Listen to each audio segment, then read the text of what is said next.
நண்பர்கள் அனைவருக்கும் வணக்கம். சமீபத்தில் Facebookல ஒரு வீடியோ பார்த்தேன். விடுதலை சிறுத்தை கட்சியினுடைய தலைவர் தொல் திருமாவளவன் அவர்கள் ரொம்ப பிரம்மாண்டமா பேசியிருப்பாரு. என்ன அப்படின்னு சொன்னா, 2024 மீண்டும் பிஜேபி ஆட்சிக்கு வந்தால் அவர்கள் முதலில் கை வைக்கப் போவது அரசமைப்பு சட்டத்தில் தான். எதிரி புரட்சியாளர் அம்பேத்கர் எழுதிய அரசமைப்பு சட்டம் தான். 2024 ஆண்டுக்கு பிறகு பாரத பிரதமர் மோடி அவர்கள் பிரதமராக பதவியேற்றால் இந்திய அரசியலமைப்பு சட்டத்தையே மாற்றி விடுவார்கள். அது மட்டும் இல்ல, பாரதிய ஜனதா கட்சிக்கு காங்கிரஸ் கட்சியோ திமுக கட்சியோ யாருமே எதிரி கிடையாது. பாரதிய ஜனதா கட்சியினுடைய எதிரியே இந்திய அரசியலமைப்பு சட்டத்தை உருவாக்கி அம்பேத்கர் தான் அப்படின்னு சொல்லி பேசியிருப்பாரு. அண்ணனுக்கு அறிவாலயத்துல பிளாஸ்டிக் சேர் போட்டு அவமானப்படுத்தியதற்கு பிறகும், பிரமாண்டமான ஒரு மீட்டிங் போட்டு பிரமாண்டமாக ஆட்களை கூட்டிய பிறகும் 2 சீட்டு தான் கொடுத்து அவமானப்படுத்தின காங்கிரஸ் திமுக கூட்டணியில இருந்துட்டு அண்ணன் எப்படி வெட்கம் சூடு சொரணை இல்லாம இந்த மாதிரி பேசுறாருன்னே தெரியல. ஏன் அப்படின்னு சொன்னா, அண்ணன் திருமாவளவன் கூறிய 2 குற்றச்சாட்டுகளுக்கும் சொந்தக்காரர்கள் காங்கிரஸ் கட்சியை சேர்ந்தவர்கள். ஏனென்றால் இந்த 2 விஷயத்தையுமே பண்ணது காங்கிரஸ் கட்சியினுடைய பிரதம மந்திரி இந்திரா காந்தி அவர்கள். முதல் குற்றச்சாட்டு, 2024 ஆண்டு பாரத பிரதமர் மோடி அவர்கள் பிரதமராக பதவியேற்றால் இந்திய அரசியலமைப்பு சட்டத்தை திருத்தி விடுவார் அப்படின்னு சொல்லி சொன்னாரு. ஆனால் உண்மையில் இந்திய அரசியலமைப்பு சட்டத்தை திருத்தது யார் பாத்தீங்கன்னு சொன்னா, 1975-76 பிரதமராக இருந்த இந்திரா காந்தி அவர்கள்.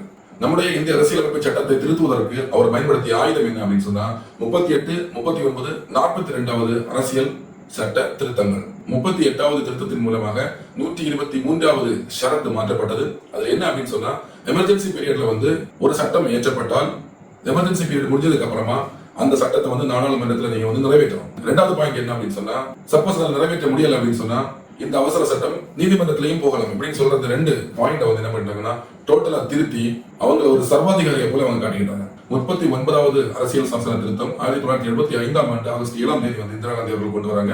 உலகத்துல எந்த ஜனநாயக நாட்டிலையுமே நடக்காத ஒரு விஷயத்தை அவங்க பண்றாங்க. என்ன அப்படின்னு சொன்னா, ஒரு பிரதமர் வேட்பாளருடைய தேர்தலுக்கு மட்டும் அவங்க ஜெயிச்சது சரியா தவறான்னு சொல்லி நிர்ணயிக்கிறதுக்கு கோர்ட்டுக்கே உரிமை கிடையாது அப்படின்னு சொல்லி ஒரு சட்ட திருத்தத்தை கொண்டு வராங்க. இதன் மூலமாக 1975 ஆண்டு அலகாபாத் நீதிமன்றம் கொண்டு வந்த தீர்ப்பே செல்லாது அப்படின்னு சொல்லி அவங்க அந்த சட்ட திருத்தத்துல திருத்தி சட்டத்தை மாத்திட்டாங்க.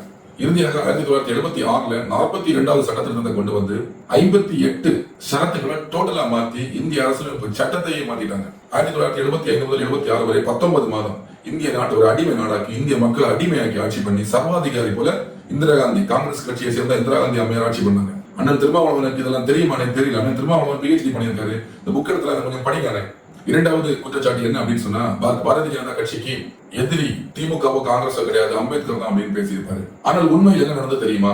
1946 முதல் 2024 இன்னைக்கு வரைக்கும் காங்கிரஸ் கட்சிக்கு எதிரி யாருன்னு கேட்டேன்னு சொன்னா அம்பேத்கர் தான். எப்படி அப்படின்னு பாத்தீங்கன்னு சொன்னா, 1946 ஆண்டு இந்திய அரசியல் சாசன சபை உருவாக்குறாங்க. 1946 மாகாண சட்டசபைகள் அதாவது சென்னையில இருந்து, மும்பையில இருந்து, வங்காளதேசத்துல இருந்து, உத்தரப்பிரதேசத்துல இருந்து, இந்த இடங்கள்ல இருந்து எல்லாம் 296 உறுப்பினர்களை சட்டசபைக்கு கொண்டு போறதா தீர்மானம் பண்றாங்க.